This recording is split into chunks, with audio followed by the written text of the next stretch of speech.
Hola, yo soy María Valentina y esto es New Life Virtual. Bienvenidos a una nueva reunión. Por favor, ponte cómodo y disfruta los próximos minutos. Además, te invitamos a que compartas nuestro link y así das la oportunidad a más personas que conozcan a Jesús. Hoy continuamos con la segunda parte de nuestra serie Hablemos de Política y Religión. Ha sido muy interesante conocer la postura de Dios frente a este tema tan polémico. Los dejo una vez más con Mauricio Segura y nuestra serie Hablemos de Política y Religión.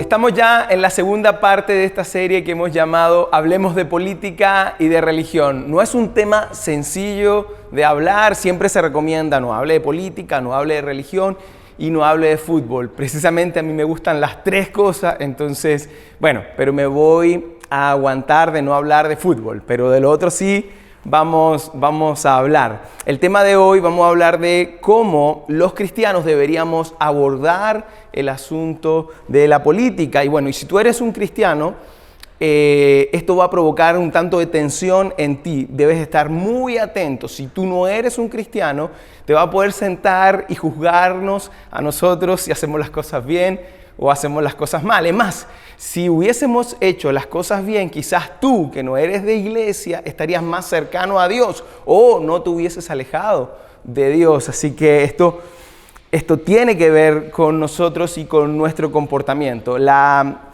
semana pasada estuvimos hablando acerca de una pregunta y esta pregunta a mí en lo personal me ayudó a reevaluar cómo estaba mirando el cristianismo y cómo estaba mirando mi postura política. Y esta pregunta es la siguiente: ¿estás dispuesto a evaluar tu postura política a través del filtro de la fe? ¿Estás dispuesto a que puedas tener tu fe y por detrás de tu fe poner tu postura política? ¿Estás dispuesto a eso en lugar de crear una versión de tu fe que sustente tu postura política? Y de esto hablábamos. Y en otras palabras, si tú eres un seguidor de Jesús, si tú eres una persona que decidió seguir a Jesús, por lo tanto, deberías poner a Dios, a Jesús primero y luego tu postura política. Luego puedes poner ahí si eres del apruebo, si eres del rechazo, si eres a tu candidato, a tu partido, si eres republicano, si eres comunista, si eres de derecha o eres de izquierda o de la UDI o de donde sea. ¿Estás dispuesto a poner a Jesús y detrás, en segundo lugar o tercer lugar o cuarto lugar, poner tu postura política? Y en esto quiero ser bien claro, porque no estoy sugiriendo que no tengas un partido político. Yo no estoy sugiriendo que no te metas a la política o que postules a un cargo en la política. Yo no estoy diciendo nada de eso. Ahora, si sientes un llamado, es bueno que lo hagas. Yo no estoy sugiriendo que cambies de postura política o de partido. La idea es que lo reevalúes. Yo no estoy sugiriendo que no votes, al contrario, ve y vota, haz cumplir tu deber cívico y ten la responsabilidad también de informarte, de votar informado de aquello que está sustentado de acuerdo a tus valores que Dios puso en tu vida.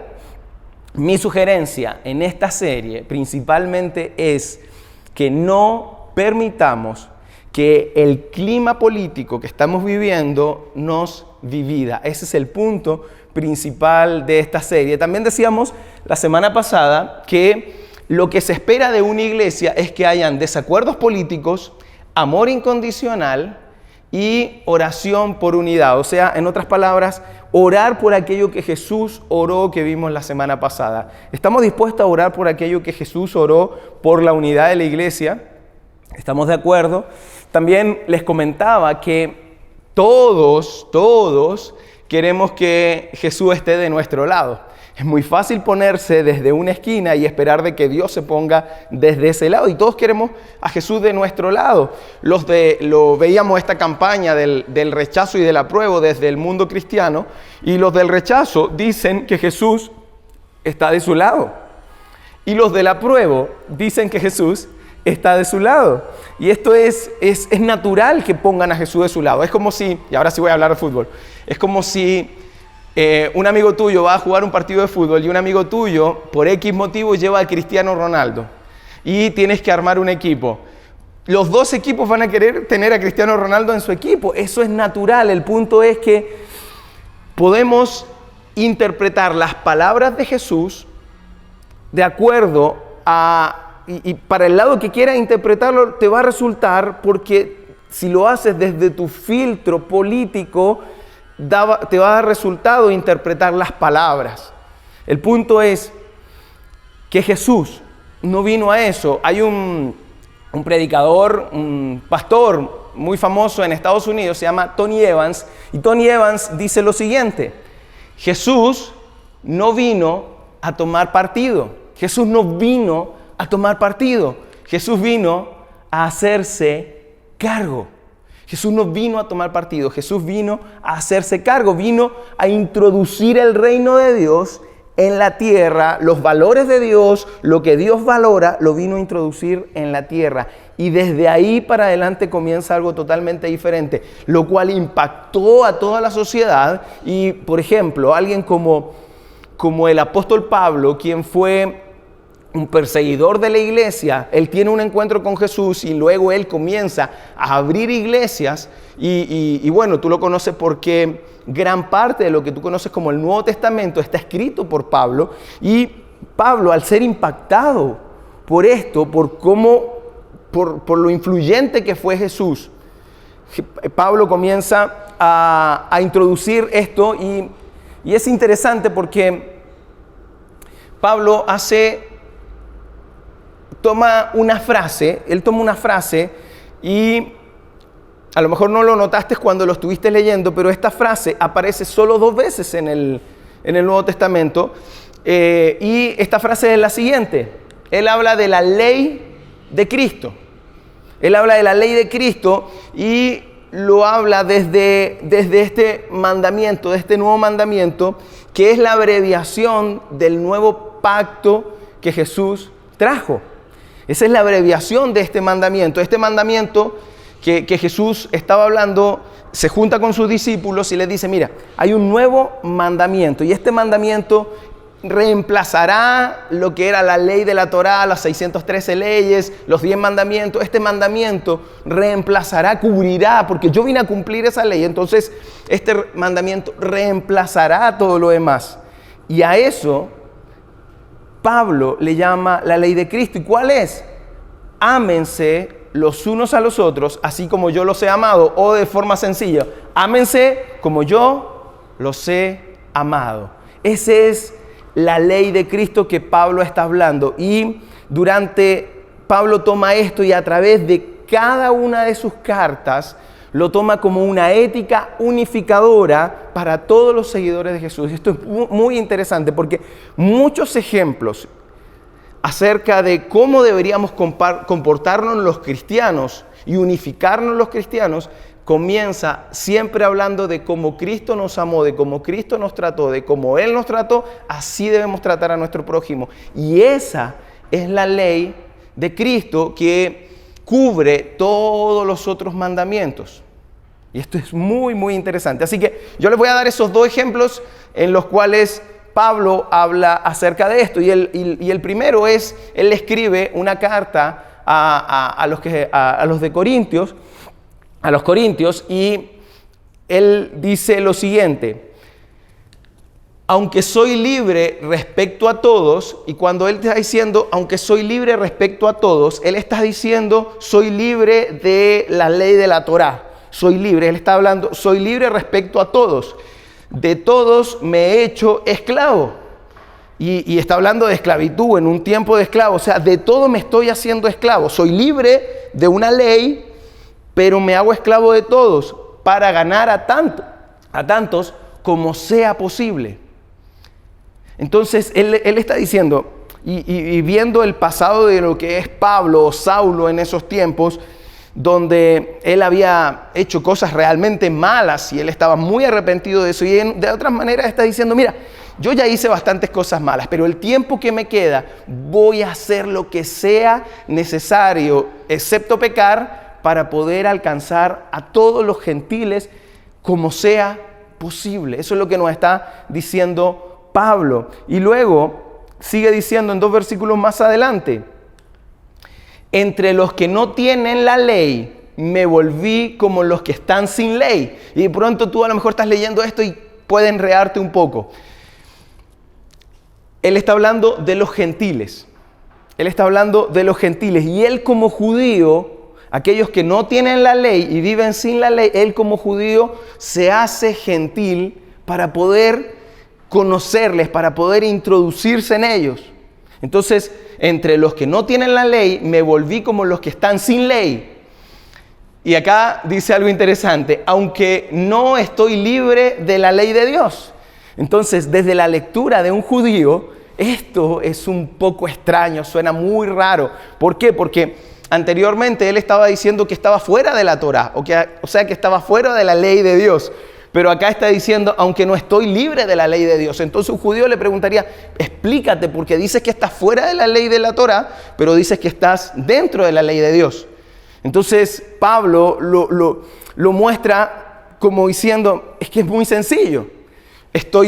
Yo sigo bajo la ley de Dios, bajo la autoridad de Dios, pero fuera de la Torá, fuera de los mandamientos anteriores. ¿Por qué? Y sigue diciendo, sino comprometido con la ley de Cristo. Y al estar bajo la ley de Cristo, seguía bajo la autoridad de Dios, pero no bajo la autoridad de la Torá, o de las 613 leyes, los 10 mandamientos y todo esto. Entonces Pablo está dejando claramente, lo que yo sigo, lo que estoy comprometido es con la ley de Cristo. Y esto es muy interesante. Luego en Gálatas sigue contando acerca de la ley de Cristo. Esta es la otra parte.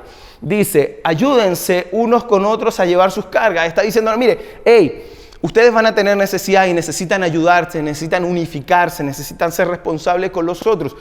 Háganlo porque Jesús lo hizo con ustedes. Por lo tanto, así cumplirán la ley de Cristo. Ayúdense, llévense sus cargas, porque así serían tratados por Cristo. Así ustedes cumplen el mandamiento. Amen a otros como Jesús los amó. Entonces, si tú eres un seguidor de Jesús, no importa si eres del apruebo o del rechazo o da tu postura política, si tú eres un seguidor de Jesús, esto es lo que se espera de ti. Esto es lo que se espera de mí.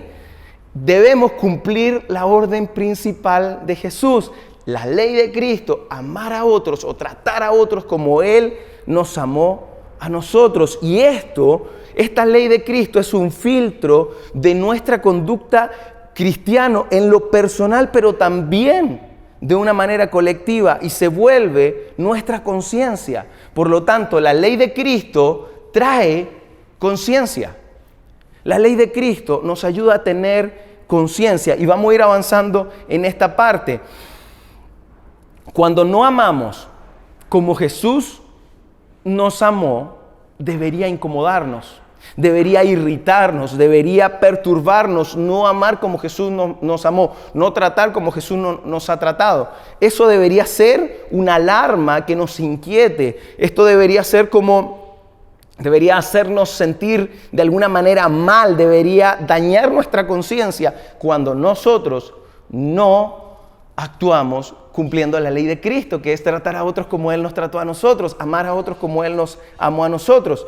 Entonces, dado que estamos hablando de política, y si quieres tener buenas políticas, si quieres tener una buena política, aplica esta ley.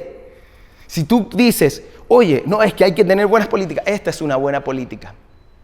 Y es bueno para la gente, pero también es bueno para nosotros cumplirla. Así que si quieres ser político, parte siendo político con esto. Y les voy a dar un par de ejemplos de cómo este actuar, esta ley que tomaron los primeros discípulos y luego fue pasando en discípulos, en todas estas personas que comenzaron el camino que se le llamaba a los seguidores de Jesús, y cómo esto impactó en Pablo y comenzó a impactar en todas las personas, no solamente ya en los judíos, sino en los gentiles de diferentes partes del mundo, y cómo esto en la historia comenzó a tomar una relevancia, la forma como ellos se trataban impactó en las personas. Y luego impactó incluso en las leyes. Y vamos a ver 2 ejemplos de esto. Y el primero es el siguiente. Había una vez donde la esclavitud era normal. Había una vez en la historia donde la esclavitud era normal. Hoy no lo es.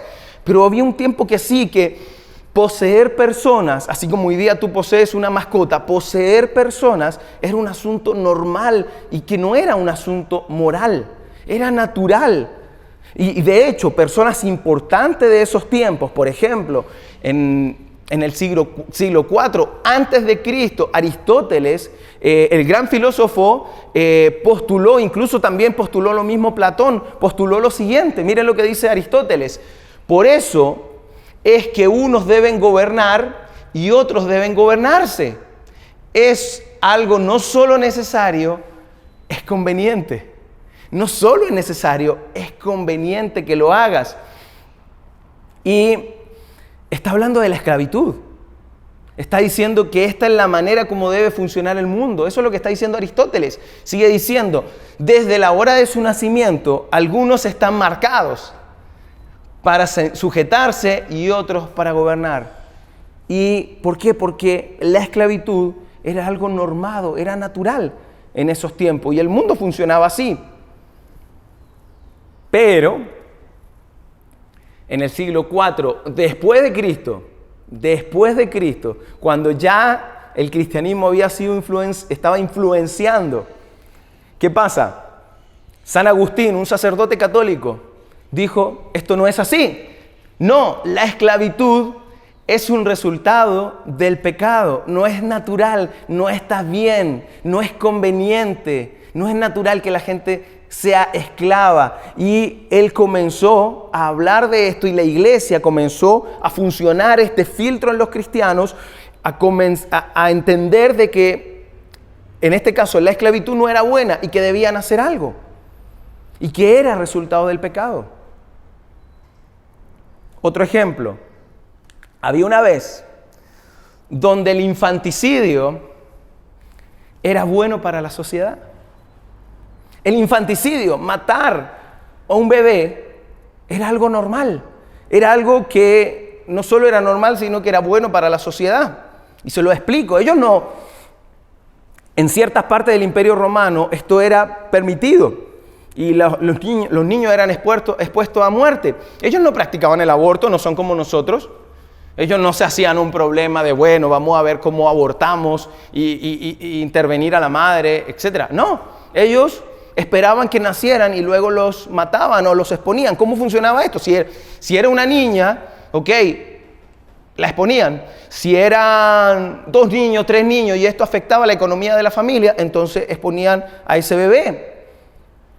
¿Y cómo lo hacían? Los abandonaban, los llevaban a los ríos o los llevaban a los bosques y los dejaban ahí, pero lo que normalmente ocurría es que los llevaban a las afueras de las ciudades, de los pueblos, y los ponían en los muros y los abandonaban ahí o los tomaban y los golpeaban y permitían, y estaba permitido que al exponerlos el destino determinara el destino del bebé. Esa era la manera de exponerlo. Y así funcionaba. Así que legalmente tú no eras culpable de exponer a tu bebé. Si el bebé había nacido de un adulterio, podías exponer a tu bebé. Si el bebé nacía con algún defecto, podías exponer a tu bebé. Y así eran las cosas. Lamentablemente así eran las cosas. Pero los cristianos estaban en desacuerdo con esto. Así que, ¿qué hacían los cristianos? Iban a sus redes sociales, se metían a Instagram, a Twitter y empezaban a reclamar acerca de esto que no estaban de acuerdo y ponían cosas y se juntaban y se paraban afuera de los palacios de gobierno para reclamar esto. No, los cristianos no hacían eso. Eso lo hacemos en estos tiempos. y luego juntan una marcha y cristianos marchando para todos lados. No, los cristianos que entendían la ley de Cristo no hacían eso. Ellos lo hacían con el ejemplo, no con la boca. Por eso que a veces los cristianos tienen una bocota tan grande y nos falta acción. ¿Qué hacían ellos? Entendían, se ponían afuera de la ciudad, fuera de los muros donde más sucedía esto, y cuando una persona llevaba a su hijo para exponerlo o para golpearlo contra la pared, le decía, no lo mates, dámelo a mí, nosotros lo vamos a cuidar. Y fue ahí donde aparecieron los primeros orfanatos. Los primeros orfanatos partieron desde los cristianos. ¿Por qué? Porque ellos tomaron conciencia de esto. Nadie les había dicho que lo tenían que hacer, ni siquiera estaba escrito en la Biblia como un mandato o como algo que debían recibir una recompensa si lo hacían. No estaba escrito, lo hicieron porque entendieron que la ley de Cristo era muy importante y que debía aplicarse en esto también. Por lo tanto, si ellos fueron amados por Cristo, ellos también debían amar de la misma manera, y en este caso a los niños. Y así crecieron los primeros orfanatos. Y también así comenzaron las primeras escuelas, comenzaron las primeras universidades, la educación, la Cruz Roja, los hospitales, partieron por los cristianos. ¿Por qué? Porque ellos se entendieron, pero no lo hicieron desde Twitter, no lo hicieron desde una red social, no lo hicieron peleando. Que eso es lo mismo que querían los celotes con Jesús. Querían que peleemos para que Jesús moviera la masa y atacaran o ya sea al templo o al imperio. Ellos lo hicieron siendo ejemplo, unificándose bajo una ley, la ley de Jesús. Ellos se preguntaron, ¿qué requiere el amor de mí? Y dado eso, como yo recibí ese amor, lo tengo que dar. Esto marcó un precedente tan importante que en el año 318, el emperador Constantino, luego de ya haber abrazado el cristianismo, ¿qué hizo? Declara el infanticidio como un crimen. Fíjense, el actuar de los cristianos deja precedentes. Un emperador abraza el cristianismo y luego promulga una ley y declara el infanticidio como un crimen. Luego, más adelante, en el año 374, el emperador Valentiniano convirtió esto en un delito capital. Este crimen ya no solamente era un crimen por el infanticidio, sino un delito capital. Por lo tanto, tú podías morir si exponías a tu hijo. Esto es lo que logró la ley de Cristo, generar una conciencia. Y cuando la ley de Cristo genera conciencia, las cosas cambian, las cosas cambian. La ley de Cristo marca un modelo de valores traídos desde el reino por Jesús, desde el reino de los cielos, y eso impacta en la sociedad, impacta en los cristianos, y los cristianos terminan impactando en las personas. Y a eso es lo que se refiere que somos la sal y la luz de este mundo. Pero funciona estando unidos. Por eso no podemos permitir dividirnos, y menos por asuntos políticos. La ley de Cristo trae conciencia, y cuando hay conciencia trae conocimiento y sabiduría. Y esto es muy interesante y voy a tratar de explicarlo de manera un tanto corta, porque no tengo tanto tiempo para eso, pero una sociedad recolecta una cantidad de información y esta se la traspasa normalmente por escrito a la siguiente generación, y es por esa razón de que una generación, la siguiente, es más inteligente, es más avanzada en cuanto a la tecnología y todo. A veces nos cuesta entender que hay gente que es más inteligente que nuestra generación, pero normalmente es así. Y así funciona, y funciona de esta manera. Por ejemplo, si mi hija de 5 años me pregunta de dónde vienen los bebés, yo no le voy a mentir, pero voy a darle una información de acuerdo a lo que ella puede recibir de acuerdo a su edad. Ahora, si tú tienes 15 años, ya deberías saberlo. Y si eres un adulto, obviamente la información que tú tienes es un tanto diferente, y de esta misma manera Dios lo hace con nosotros. Dios acomoda la información de acuerdo a la etapa o la generación que estamos. Y esto ha sido así. Si revisas desde el Génesis para acá, tú empiezas a ver cómo Dios fue proporcionando la información a las personas y cada generación fue así y así cada generación y así se fue formando. Por eso, por ejemplo, los cristianos no debemos resistirnos a asuntos de la ciencia, porque normalmente Dios está empujando este tipo de cosas y trayendo conocimiento a las personas para que podamos ir avanzando. Esto es lo que te ayuda, por ejemplo, a que si tu hijo se enferma, tú llamas a un doctor y no llamas al pastor, no me llamas a mí. En tiempos antiguos ocurría que si el hijo se enfermaba, tu hijo se enfermaba, llamaban al sacerdote, al cura, al pastor, y lo llamaban porque creían que él tenía la solución y todo. Hoy día tú, si bien puede que ores por tu hijo, pero lo llevas al médico, porque sabes que está capacitado para atender a tu hijo. Entonces, de esta manera, la información, el conocimiento y la sabiduría va avanzando de acuerdo a cómo Dios lo va proporcionando. Y esto nos ayuda a mirar el siguiente punto. Y el siguiente punto es que la ley de Cristo trae conciencia, luego trae conocimiento y sabiduría, y por resultado aparecen las políticas y las leyes. El problema es que muchos cristianos agarramos y nos fuimos directo acá. Ni siquiera como cristianos estoy diciendo, no estoy diciendo la sociedad normalmente se va desde acá. Pero los cristianos nos vamos acá saltándonos la ley de Cristo, que ésta traiga conciencia y que nuestro actuar impacte en la sociedad y Dios influyendo conocimiento y sabiduría para que haya mejores leyes y políticas. Y así es como funciona. Ahora, es muy importante cuál es la postura que tú tomes de esto. Porque si tú tomas una postura donde yo tengo la razón, yo miro las cosas de acuerdo a mi perspectiva y no te pones en el lugar de otro, nunca vas a entender la posición de otras personas, porque tu postura o tu manera de ver la vida depende de con quién vives, dónde vives, con quién te relacionas, cuánto dinero tienes, tu contexto cultural, tus experiencias, tus estudios, y eso va a determinar la perspectiva de cómo tú vas a mirar la vida. Pero hay personas que no vieron lo mismo que tú. Entonces, por eso que debemos estar abiertos a este tipo de cosas. Y es por esa razón, como nosotros miramos la vida desde nuestra perspectiva y creemos tener la razón, incluso, esto es un paréntesis, las redes sociales condicionan el público. Las redes sociales permiten que tú veas lo que a ti te gusta ver. Si tú eres del rechazo, va a haber mucha gente del rechazo. Y si tú eres de la prueba, vas a ver mucha gente de la prueba y tú vas a decir, todo esto están conmigo. Pero las redes sociales condicionan eso para que tú sigas viéndolas, para que tú sigas consumiendo el producto que tienen las redes sociales. No es que todo el mundo está de acuerdo contigo.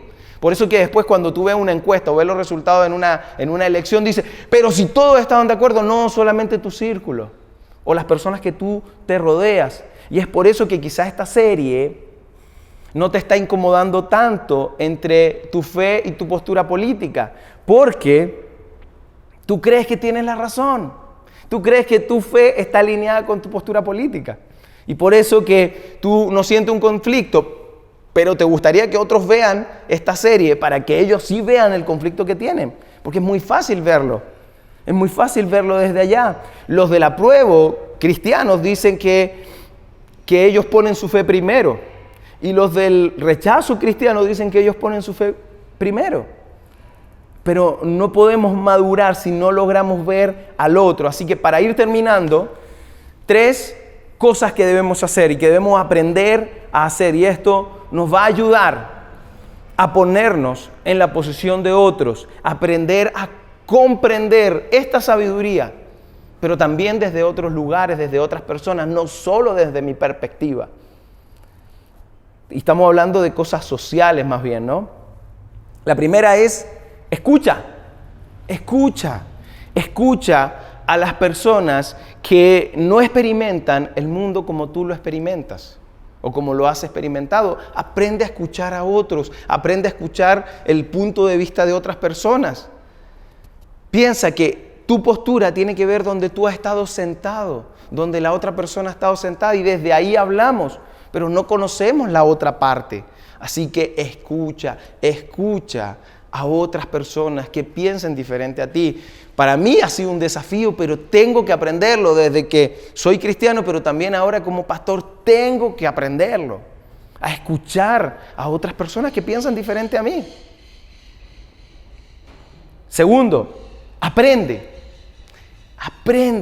algo de otras personas, sé curioso de aquellas cosas que no entiendes, pon atención o presta atención a las fronteras desconocidas de tu ignorancia. Pone atención a aquellas cosas que no conoces para que tú puedas decir, ok, ahora puedo conocer un poco más, puedo entender más la realidad de otras personas, de dónde vienen, por qué piensan así. Aprende y sé un estudiante, no solo un crítico. Aprende a estudiar cómo son los contextos de otras personas, las realidades de otras personas. Por ejemplo, yo habiendo sido ateo y luego cristiano, me encanta seguir estudiando cómo piensan los ateos. ¿Por qué? Porque los quiero alcanzar. Pero no los voy a alcanzar imponiéndoles algo o pidiéndole a Dios que ponga una ley para que ellos estén obligados, por ejemplo, a leer la Biblia en la escuela. Yo quiero llegar de otra manera porque eso ya lo resistieron. Por eso me interesa saber lo que piensan otros.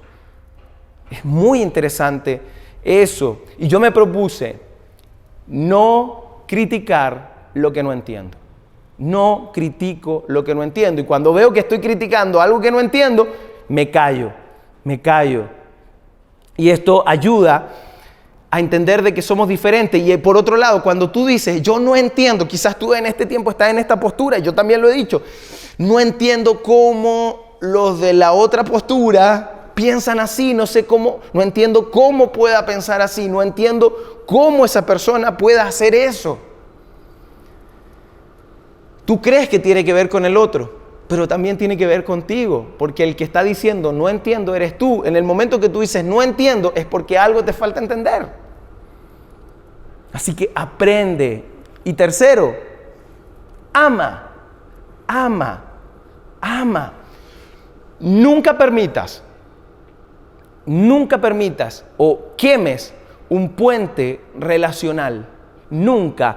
Un puente es que del otro lado hay una persona y que tú quemes ese puente por un asunto político. Nunca quemes un puente relacional por un asunto político. Y es fuerte, yo lo he hecho.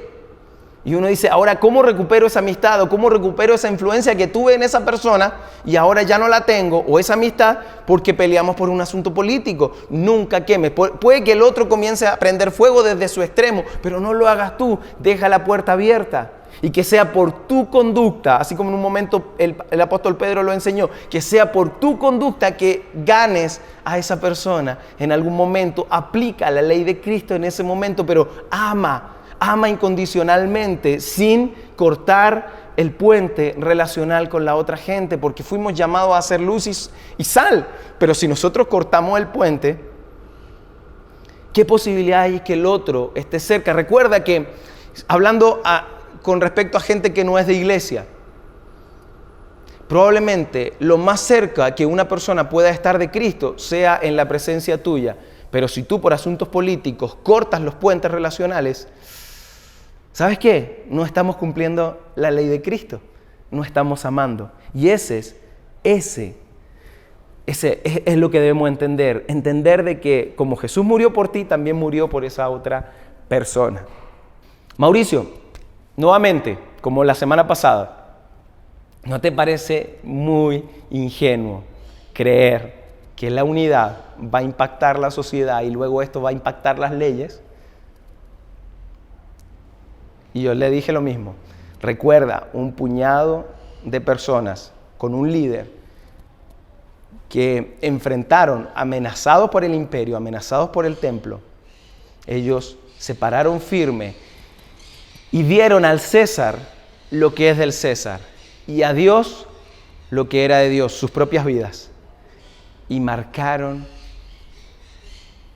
la historia y cambiaron el mundo. Y Jesús dijo, y formaré una iglesia con este grupo de personas. una asamblea, y esa iglesia no será vencida jamás. Y tú y yo, si eres un seguidor de Jesús, somos parte de esa iglesia 2000 años después. No es ingenuo. Esto se puede hacer si mantenemos a la iglesia unificada. Para ir cerrando, ten desacuerdos políticos, ama incondicionalmente y ora por aquello que Jesús oró. Ora por unidad y no te pierdas la tercera parte de esta serie.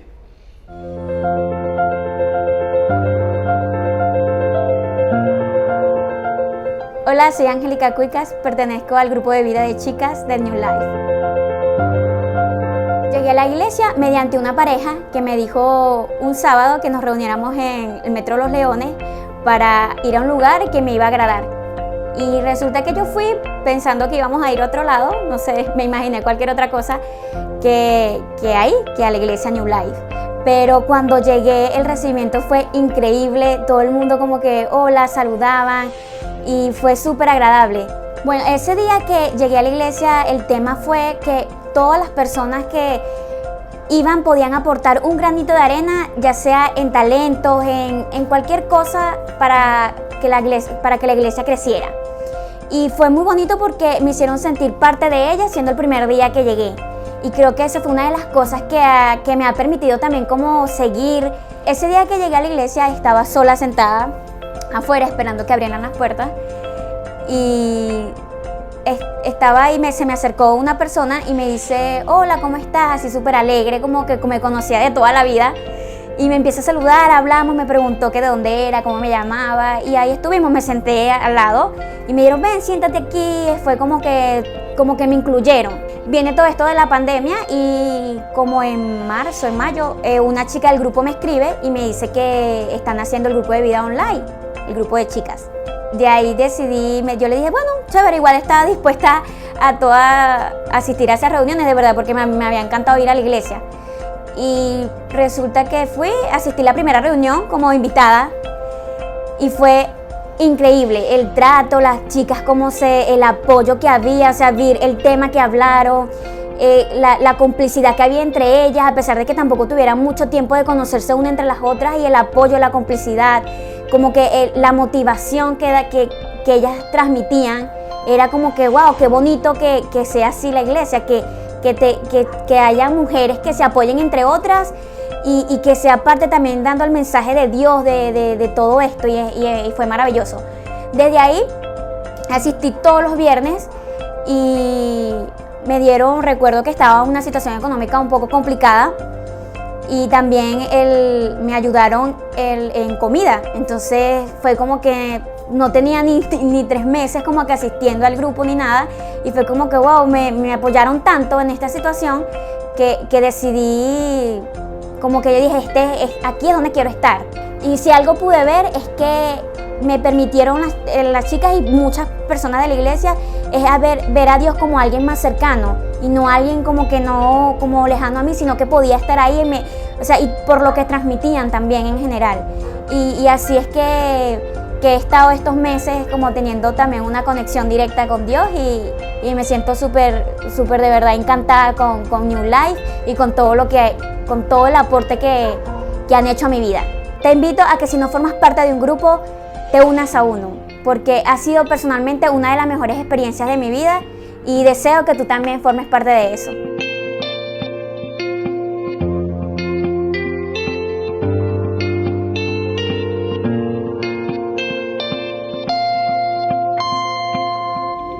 Llena el corazón. Definitivamente ver que otras personas encontraron en New Life un lugar para seguir a Jesús y crecer nos llena de alegría. Es por eso que celebramos cada vida en proceso de transformación. En New Life recibimos aportes económicos voluntarios. Estos son destinados a nuestros compromisos mensuales operativos, lo que nos permite seguir llenando a más y más personas. Con tu aporte estás contribuyendo a la expansión del mensaje de Dios. Además, nos ayudas a realizar las remodelaciones en nuestro local. Para realizar tus aportes puedes escribir al número que está en pantalla o bien utilizar el link que está en la descripción de esta publicación. Los más pequeños tendrán en pocos minutos su reunión. No olvides solicitar el link. Nos vemos la próxima semana para seguir hablando de política y religión. A los que viven en Chile, feliz lunes feriado. Y para el resto del mundo, una excelente semana.